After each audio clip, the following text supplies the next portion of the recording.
똑같이 손 악력을 쓰는 일을 많이 했을 때 누구는 손목 터널이 잘 생길 수 있고 누구는 방아쇠 수지가 잘 생길 수 있고 이런 차이가 있는 것이지 사실 두 개는 거의 비슷한 병이라고 보시면 됩니다.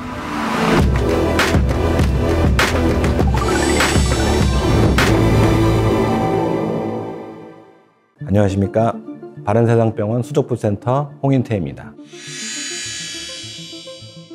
방아쇠 수지 증후군이라고 하는 것은 손바닥에 있는 손가락을 구부려주는 힘줄이 특히나 이제 손바닥에 있는 이 부분이에요. 이 부분에서 좀 심하게 부어오르면서 생기는 병인데 병의 단계에 따라서 여러 가지 증상들을 보이기 때문에 손이 아프다고 해서 굉장히들 많이 오시게 되죠. 이 방아쇠 수지라고 하는 거는 영어 병명에서 이제 따온 이름이 되겠는데 이제 영어로는 이제 트리거라고 하거든요. 총을 쏠 때 땅 하고 당기는 그 동작을 말하게 되는 건데 어느 단계가 되면은 힘줄을 싸고 있는 인대 구조에 걸렸다가 풀리면서 마치 총을 쏘는 것처럼 땅 하고 손가락이 움직이기 때문에 그래서 방아쇠 수지라고 이제 우리나라 말로 명명이 된 것입니다.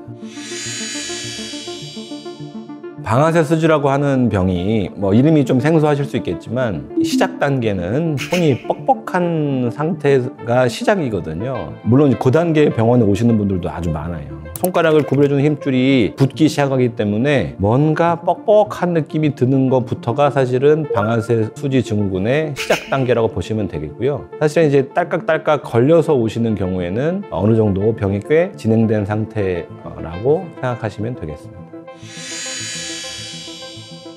가장 핵심이 되는 원인은 악력을 많이 쓰는 거예요. 손가락의 구조를 보시면 우리가 이렇게 손가락을 구부릴 때 보면 마디마디마다 이렇게 말리잖아요. 뼈를 잡아당겨주는 이 끈이 있는 거거든요. 이렇게 끈이 손끝까지 연결되어 있기 때문에 손가락을 이렇게 말아서 주먹을 쥐려면 힘줄이 뼈에 딱 붙어 있을 수 있게 해주는 그런 특별한 인대 구조가 필요하거든요. 우리가 활차라고 하는 구조가 되겠는데 그 활차 구조가 손끝에서부터 여기 손바닥, 여기 끝나는 위치까지 있어요.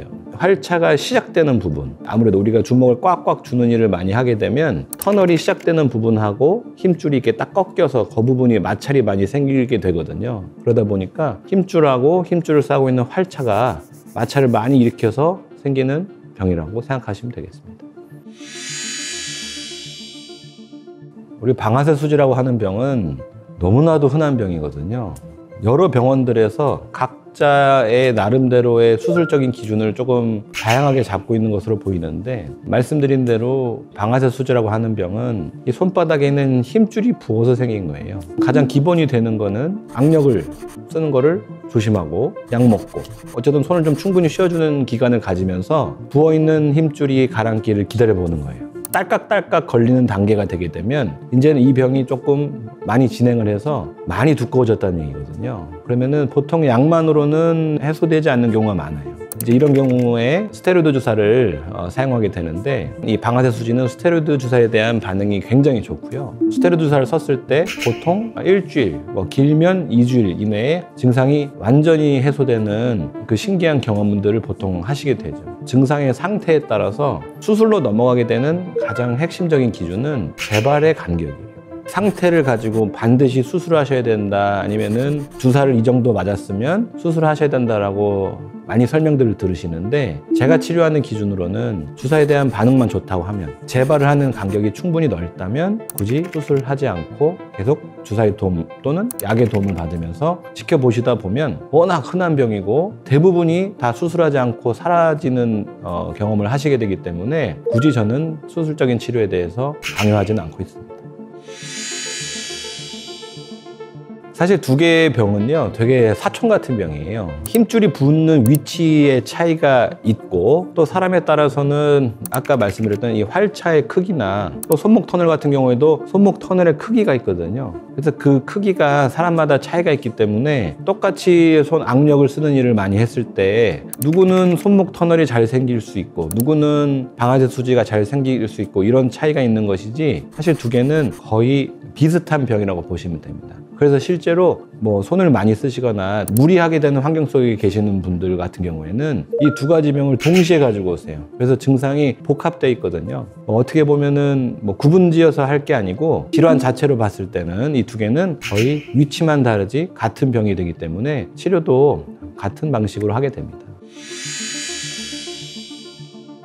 제가 그 질문도 되게 많이 받는데요. 되게 재밌게도 손가락이 뻑뻑해지면 손가락 스트레칭이나 악력기를 하시는 분들이 있어요. 네. 특히 손목 터널 증후도 마찬가지고 방아수지도 마찬가지고 얘는 그냥 쉬어주는 겁니다.